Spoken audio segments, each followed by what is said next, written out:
Hey Mr. Quenville, this is Kareem, and here is my Unit 2 evaluation video going through all of my solutions and showing you how I solved my problems. So first, my first question is determine the derivative of f at x given that function. Right here, I wrote it down, and to find the derivative, I identified that you can apply quotient rule, f at x over g of x.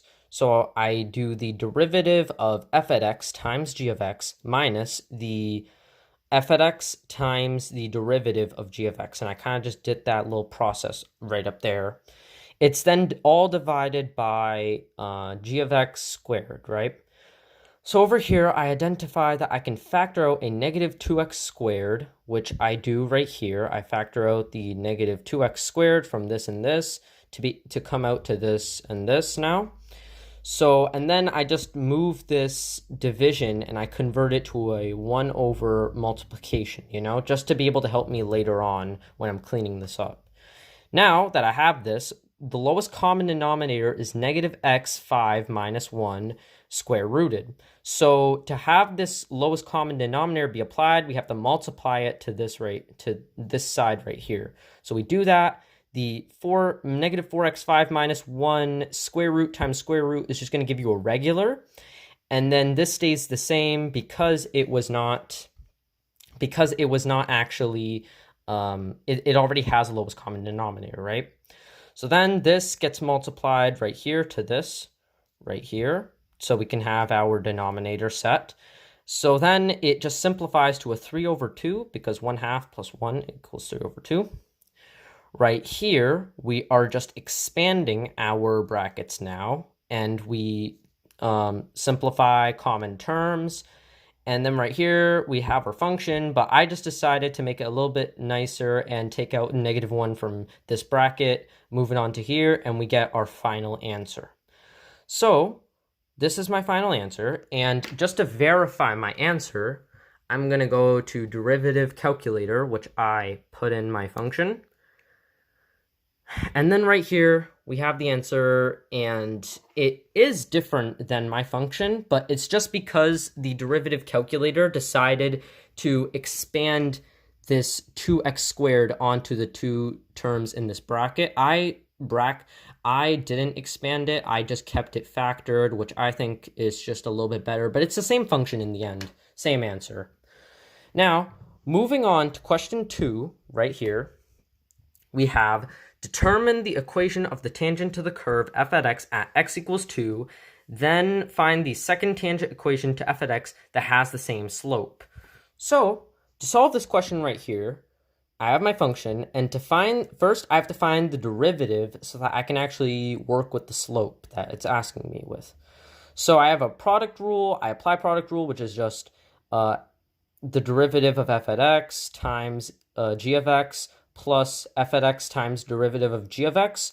You expand that out to find this. You combine like terms, which now we find our derivative. Now we're going to apply the x equals 2 to find our actual slope. So we do that right here. We expand, collect like terms, and we find the slope is -9. Now this is important because to find our x values that have this slope and be able to find the equations, we just substitute our slope to our derivative so we can solve for all x's. We do that right here, we do some factoring, and we find that x equals 4 and x equals 2, which makes sense because we have the x equals 2. Right here, I simply substituted in 2 into my functions to find the y value, which you can see right here. And then this is important because I need to use it to solve for b to actually find our equation. So I do that, apply the slope, the y value, and its x value. I do the same thing over here. And then I find that b equals 13 with our x equals 2, and b equals 9 with our x equals 2. So here are our final equations. So therefore, at x equals 2, the equation of the tangent to f at x is y equals -x plus 13. And the second equation with the same slope is y equals -x plus 9. So we can verify this on Desmos right here. We have our functions right here, and we have the Desmos representation. So first in black, I just have my regular curve right here. And then I have the points 2 at -5 and 4 at -27. And these are important just because we solved for them right here. We found those points, right? We found 4, like -27. I found 2, -5. And this is important because our functions right here, the functions that we found, the first one, where x is 2, right here, yeah, this is our function at x equals 2. And you see right here, it crosses this point right here. Yeah, I'm sorry, it's just really hard to balance. But yeah, you can see that it crosses that point and it has a tangent at the curve at that point. And then right here, it has the same slope, but it intercepts at this point right here for -27. So this is just Desmos confirming that I was right. So now moving on to question 3, right here, we have, let's just go to the question real quick. Find the equation of all tangents to the curve y equals square root x minus 5 from the point. Okay? So simply with this question, all I had to do was just have this equation right here.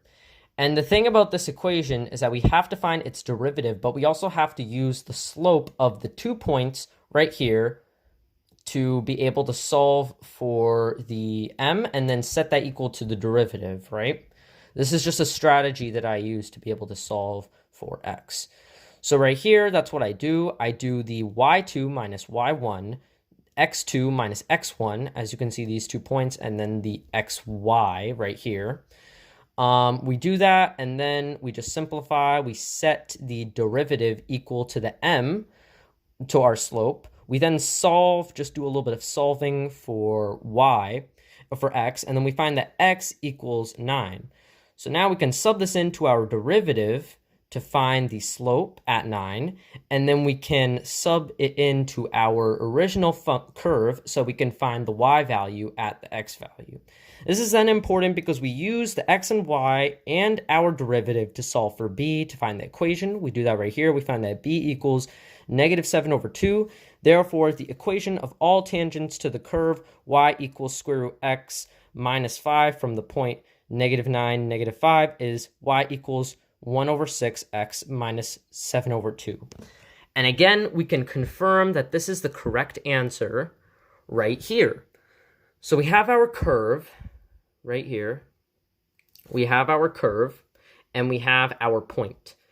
And we have this function right here. So we have our point right here, and we have this function, okay? And we need to find the tangent to the curve from this point. And you can see it is indeed the point and the tangent because we have this point, it crosses it, and it crosses at 9 at -2, and that's what we found over here, -2, 9 right here, right? So that again just verifies my answer that that is actually the equation of the tangent at this point.